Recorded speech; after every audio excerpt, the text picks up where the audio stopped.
हमारे साथ शैला रशीद खुद जुड़ गई हैं, जिनके ऊपर आरोप लगाए हैं उनके पिता अब्दुल रशीद ने। शैला रशीद, आपका बहुत बहुत स्वागत है। आपके ऊपर आरोप लगे हैं कि 3 करोड़ रुपया आपने लिया, और ये जो 3 करोड़ रुपया था आपने जहूर बटाली और रशीद इंजीनियर से लिया, और जिनके ऊपर पहले से ही जो केस चल रहा है वो टेरर फंडिंग का केस चल रहा है। तो ये जो पैसा आपको मिला है, आपके पिता का कहना है कि ये इल्लीगल है और ये विदेश से लिया गया है और ये देशद्रोही गतिविधियों के लिए इस्तेमाल होने वाला है। क्या कहेंगे आप? पहली बात जनाब, मैं आपको एक चीज क्लियर कर दूं, मेरे ऊपर कोई एलिगेशन नहीं लगा हुआ है। एलिगेशन जो है वो मेरे फादर के ऊपर है, उनके खिलाफ एक एफआईआर है, उनके खिलाफ डोमेस्टिक वायलेंस का केस है। उनके खिलाफ जो है कोर्ट ने ऑर्डर दिया है कि इनको जो है घर ना आने दें, क्योंकि ये बहुत डेंजरस इंसान है। सारा एविडेंस देख के कोर्ट ने ऑर्डर दिया है। और इनके खिलाफ एक वारंट निकला है ट्रायल कोर्ट से, जो लोअर कोर्ट है, उन्होंने एक वारंट निकाला है इनके खिलाफ, क्योंकि ये पिछली सुनवाई में भी नहीं आए थे, ना ही इनके वकील आए थे। उसके बाद तो इस ऑर्डर के अगेंस्ट आपके पिता अब्दुल रशीद एक और ऑर्डर ले आए, जिसमें कहा गया कि इनको अपने घर में रहने का पूरा अधिकार है। नहीं, ऐसा कोई ऑर्डर नहीं आया है। इन्होंने, अगर आपको दिखाया होगा ऑर्डर, आपने उसमें देखा होगा, उसमें ऐसी कोई चीज नहीं लिखी हुई है। इन्होंने कोर्ट को जो है मिस रिप्रेजेंट किया है। दरअसल बात यह है कि इनको पहले ही मोहल्ले वालों ने घर से निकाल दिया था, क्योंकि इन्होंने मेरी माँ के साथ वायलेंस की थी, इन्होंने हमारे साथ गाली गलौज की थी। वो गालियां सुनकर जो है इनको मोहल्ले वालों ने घर से बाहर रखा। किस बात के लिए वायलेंस की थी आपके पिता ने आपके साथ और आपकी माताजी के साथ? वो तो यही जाने, मुझे लगता है वो आप इनसे ही पूछिए कि ये जो है बचपन से लेके आज तक हमारी माँ को क्यों पीटते हैं, हमारे साथ क्यों गाली गलौज करते हैं, हमें घर से क्यों निकालते थे। इनका जो घर था, एक्चुअली जो इनका हबाकरल में जो इनका घर था, जो इनका मिल्कियती घर है, यानी जो मेरी माँ का ससुराल था, वहां से जो है बचपन में हर बार मेरी माँ को निकाल देते थे। हम लोगों को जो है रात को 9 बजे 3 माँ बेटियों को, हम लोग तो बहुत छोटे थे, हम लोगों को घर से निकाल देते थे। तो अब ये क्या करने आए हैं यहाँ पे, ये पहले मुझे समझ में नहीं आ रहा है कि ये किस हक से आ रहे हैं, ये किस हक से बोल रहे हैं। इनको आज तक ये नहीं पता है हम लोग किस क्लास में पढ़ते हैं, हम लोगों की फीस कैसे भरती थी, हम लोगों की यूनिफॉर्म का कलर क्या था, हम लोग कौन सी स्टेशनरी से बुक्स खरीदते थे। इनको कुछ भी नहीं पता है। ये जो है इनकी प्रेजेंस हमारी लाइफ में सिर्फ इसलिए है, मेरी माँ को परेशान करने के लिए। मेरी माँ ने जो है एक अलग मकान बनाया, उन्होंने जो है हमें शेल्टर देने के लिए एक अलग घर बनाया, क्योंकि ये बार बार उनको वहां से निकाल देते थे। अब वहां पे भी आते हैं कहने के लिए कि नहीं जी, आपने ये मकान क्यों बनाया, अगर आपके पास इतने पैसे थे तो ये मुझे ही दे दो। तो इनकी हमेशा पैसे पर ही नजर है, ये लालची किस्म के इंसान है, हमेशा इनका पैसा पैसा ही रहता है। लेकिन तो आपके पिता तो आपके ऊपर आरोप लगा रहे हैं कि 3 करोड़ रुपए की जो पेशकश उनको की गई थी, उन्होंने लेने से मना कर दिया और आपने वो पैसा ले लिया। अगर वो पैसे के लालची होते तो 3 करोड़ रुपया आपके पिता खुद ले लेते। तो मैं आपको ये बोल रही हूँ, अगर मैं आप पे आरोप लगाऊं कि आपने अपनी एडिटर की हत्या कर दी, तो फिर आरोप लग गया। बिल्कुल आरोप लग गया, पुलिस उसकी जांच करेगी। नहीं, तो ऐसे नहीं होता है ना, पुलिस ने तो नहीं लिया ना कॉग्निजेंस। अगर मैंने तो इतना शैला रशीद साहब, आपके पिता अब्दुल रशीद साहब हमारे साथ जुड़े हुए हैं, उनसे खुद सवाल ले लेते हैं।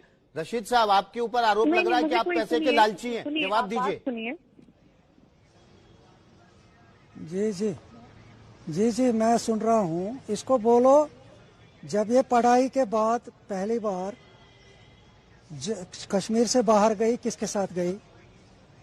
इसको बोलो, जब इसका काउंसलिंग होनी थी जालंधर में, इसका जो बीटेक के लिए एडमिशन हो गया, इसकी जो काउंसलिंग जालंधर में होनी थी और एग्जाम दिल्ली में होना था, ये किसके साथ गई थी? जरा इससे पूछो। बताइए शैला रशीद साहब, आप किसके साथ गई? इसको हमारी यूनिफॉर्म का भी पता नहीं है, किसके साथ गई थी ये जालंधर, और दिल्ली किसके साथ गई थी ये? अगर आपके पिता आपके साथ बचपन से मारपीट करते थे तो वो आपको बाहर पढ़ने, बाहर काउंसलिंग के लिए क्यों भेजते? शैला रशीद, इन्होंने 3 चीजें गिनवाई हैं, अब आप यही देख लीजिए। इनको पूछ लीजिए ये किनके साथ गई थी। इन्होंने 3 चीजें गिनवाई है, एग्जैक्टली इन्होंने वही 3 चीजें हमारे लिए की हैं। अब अगर आप हमारी माँ से पूछे, वो दिन रात, वो 30 साल से हमारे पीछे उन्होंने अपनी मैं पहले बहुत चीजें तो बहुत सारी है, इनके साथ कोई डिबेट में नहीं जाना है। चीजें तो बहुत सारी है, ये डाइवर्ट करना चाहते हैं। ये कोर्ट में आए, इनका वारंट निकला हुआ है कोर्ट में, कोर्ट में मैंने जवाब भी दे दिया इनको, और कोर्ट से मैंने रेस्टोरेशन भी लाई अपने लिए। ये कोर्ट में मैंने इनको जवाब दे दिया, मेरे पास कोर्ट का ऑर्डर है, कोर्ट ने मुझे रेस्टोर किया है अपने घर में, और ये कहकर रेस्टोर किया है कि इनको ग्राउंड फ्लोर में रहना है और बाकी लोगों को फर्स्ट फ्लोर में रहना है। शैला रशीद, वो आप मेरे जवाब पास है। दीजिए। ये अगर झूठ बोल आप रही है, ये आमना गुमराह सामना है, करने से मेरा ये बचेंगे इशू नहीं है। तो इसका मतलब है आप उन सवालों से भाग रहे हैं जो सवाल आपके पिता ने उठाए हैं, और इसका मतलब ये भी हो सकता है कि आप सच से भाग रहे हैं, आप कुछ छिपा रहे हैं। तो आपको जवाब देने होंगे। यहाँ पर आपके पिता आप पर सवाल उठा रहे हैं कि जो आपने कोर्ट से ऑर्डर लिया था घर से निकालने का, उसके खिलाफ रिस्टोरेशन का ऑर्डर है, और 3 करोड़ रुपए आपने क्यों लिया? आप जवाब दीजिए अपने पिता को। इनको बोलिए कोर्ट में आए, कोर्ट में इनका वारंट निकला हुआ है। ये जो है मुझे 9 बता के दीजिए, वकील आते इनसे हैं कोर्ट पूछ में, नहीं लीजिए, खुद अगर आते ये हैं। इनको बोलिए कोर्ट में पहले आए, इनसे वहाँ पे पूछ बात लीजिए ये करते हैं। बेकार है या कमाई वाली है, इससे पहले यही पूछ लो। ये पहले क्या ये आप बेकार जवाब है दीजिए, ये या पहले कमाई आप वाली जवाब है? बस दीजिए, इतना पूछ लो ये इससे। पहले आप जवाब दीजिए। आप जहूर वताली से क्यों मिले थे, पहले उस चीज का जवाब दीजिए। क्योंकि इसने पार्टी ज्वाइन की थी, इसने उनकी पार्टी जो, ये क्या ढकी छुपी बात है? इसने पार्टी ज्वाइन नहीं की थी, रशीद इंजीनियर के साथ एमएलगेट नहीं हो गई थी वो पार्टी। क्या मैं झूठ बोल रहा हूँ? जम्मू कश्मीर पीपल्स मूवमेंट अवामी इत्तेहाद पार्टी के साथ एमएलगेमेंट हुई कि नहीं हुई? कौन चला रहा था अवामी इत्तेहाद पार्टी को? ये बहका रही है, पूरे प्रेस को बहका रही है। मुझे इन बातों का, इसकी इन एलिगेशंस का जवाब नहीं, मैं कानूनी तौर पर दूंगा। मैंने सारे सबूत अदालत के सामने रखे हैं, बिल्कुल वोचर बाय वोचर मैंने रखे हुए हैं। ये जो सारा कुछ कह रही है, ये इन्होंने मनगढ़ंत कहानी बनाई है, पता नहीं क्यों बनाई है, किस लिए बनाई है। बाकी ये कह रहे कोर्ट में आ जाए, कोर्ट में जाके देख लीजिए, जिस किसी को भी देखना होगा।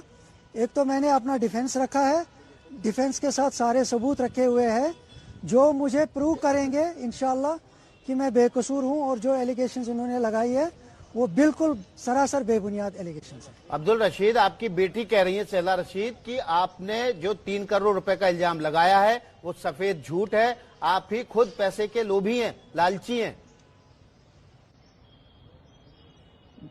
देखिए ना, मैंने मेरे कैरियर की तरफ एक नजर डाली है। मैंने इनको देखो किस तरह की लाइफ दे दी है, अपनी कमाई की तरफ। मेरी कमाई के सारे रिकॉर्ड मेरे पास है जो मैंने कोर्ट में भी रखे हैं।